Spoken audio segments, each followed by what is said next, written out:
সারা দেশে জেঁকে বসেছে হাড় কাঁপানো শীত। 2 দিন ধরে দেখা মেলেনি সূর্যের। ঘন কুয়াশা, কনকনে শীত আর ঠান্ডা বাতাসে ভোগান্তিতে সাধারণ মানুষ। ঝালকাঠি শহরের কলেজ খেয়াঘাট থেকে বিস্তারিত জানাতে যুক্ত আছেন আলামিন তালুকদার এবং কিশোরগঞ্জ থেকে যুক্ত আছেন মশিউর কায়েস। শুরুতেই যাচ্ছে ঝালকাঠিতে। আলামিন, জানাবেন জুলাই শীতের প্রকোপ কেমন আর সাধারণ মানুষের ভোগান্তি রয়েছে কিনা?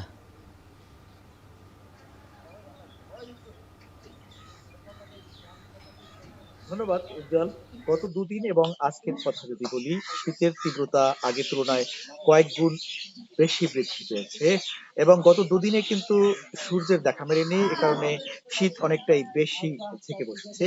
এ কারণে সাধারণ মানুষ এবং তৃণমূল মানুষের কিন্তু ভোগান্তি অনেকটা বেশি বেড়েছে। বিশেষ করে নিম্ন আয়ের যে মানুষ রয়েছে উজ্জ্বল, তারা সবচেয়ে বেশি বিপাকে পড়েছেন। তারা যত সময় ঘর থেকে বের হতে না পারে কাজের সন্ধানে যেতে পারছেন না। এ কারণে তাদের আসলে রোজগার কমে গেছে। এ কারণে তারা কিছুটা ভোগান্তিতে পড়েছেন। আমি সকালে শহরে যে ছোট, ছোট যানবাহন রয়েছে, যেমন রিক্সা এবং অটো ড্রাইভারদের সাথে কথা বলেছি। তারা বলেছেন যে আগের সময়ের তুলনায় তারা আসলে কাঙ্ক্ষিত যাত্রী পাচ্ছেন না এবং এ কারণে তাদের রোজগারও কিছুটা কমে গেছে।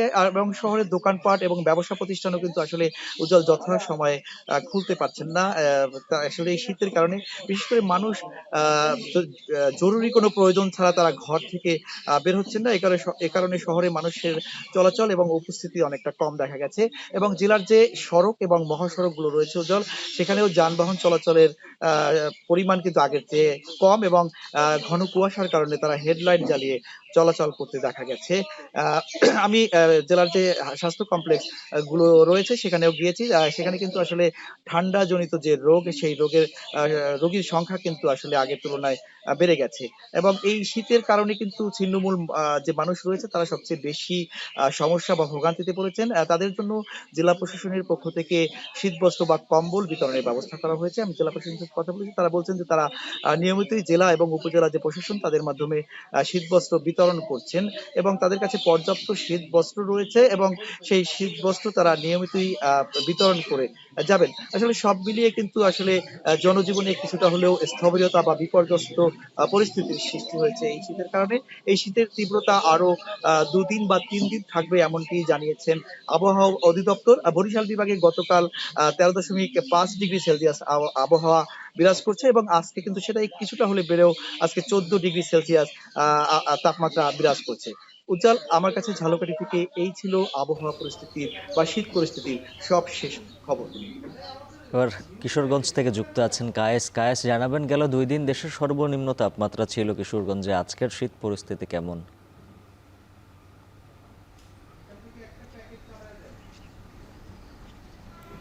উজ্জ্বল, আপনি যেমনটি বলছিলেন গত 2 দিন যাবৎ যেটি আসলে জেলাবাসী দেখছে সেটি কিন্তু সত্যি বেশ কয়েক বছর যাবৎ কিন্তু জেলাবাসী দেখেনি এবং এত বেশি ঠান্ডা যে এই কিশোরগঞ্জ শহর সহ পুরো জেলাতে, যেখানে আমরা দেখেছি যে ঠিক ঝালকাঠির মধ্যেই কিন্তু সকাল থেকে হেডলাইট জ্বালিয়ে কিন্তু গাড়ি ঘোড়া চলছে এবং দিনের বেলায়ও কিন্তু সেরকমটাই আমরা দেখছি।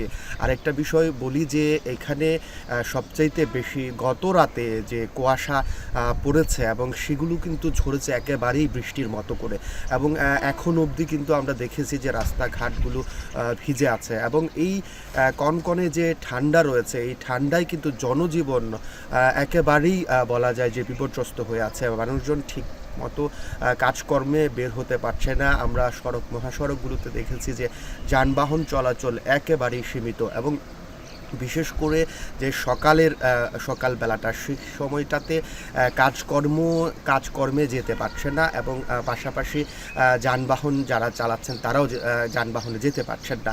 আমি কথা বলেছিলাম এখানকার যে নিকলি আবহাওয়া পর্যবেক্ষণ কেন্দ্র আছে সেখানকার টেলিপ্রিন্টার অপারেটর জয়নাল আবেদিন টিপু, যে বিষয়টি কিছুক্ষণ আগে জানিয়েছেন আমাকে যে বাতাসে কুয়াশার উপরে আসলে বাতাসের পরিমাণ অনেক বেশি, সেজন্য কিন্তু কুয়াশা কুয়াশা থেমে আছে এবং ঠান্ডায় সেগুলো ঝরে পড়ছে, যার ফলে কিন্তু ঠান্ডার মাত্রাটা বাড়ছে এবং সেটি কিন্তু আরও বেশ কয়েকদিন থাকতে পারে সেরকমটা কিন্তু তিনি জানিয়েছেন। এবং তিনি বলছেন যে যদি বাতাসের পরিমাণ কমে সেক্ষেত্রে ঠান্ডার পরিমাণ কিন্তু কমতে পারে। এবং আরেকটি বিষয়ও জানিয়ে রাখতে চাই যে এই পুরো কিশোরগঞ্জে কিন্তু মৃদু শৈত্য প্রবাহ কিন্তু বয়ে চলেছে। এই মুহূর্তে কিন্তু খুবই গুরুত্বপূর্ণ একটা সময় কিশোরগঞ্জ জেলার জন্য, যেহেতু হাওড় অধ্যুষিত অঞ্চল, এখানে বোরো মৌসুম চলছে। আর এই বোরো মৌসুমে কিন্তু এই মুহূর্তে আসলে বীজতলা প্রস্তুত এবং ধানের চারা রোপণের কাজ চলছে। সেখানে কিন্তু আসলে শ্রমিকদের একটা সংকট কিন্তু দেখা দিয়েছে তীব্র ঠান্ডায়। তো কিশোরগঞ্জে আমার কাছে ছিল ঠান্ডা পরিস্থিতির এই সর্বশেষ তথ্য। উজ্জ্বল। কিশোরগঞ্জ ও ঝালকাঠি থেকে শীত পরিস্থিতির খবর জানাচ্ছিলেন সহকর্মীরা।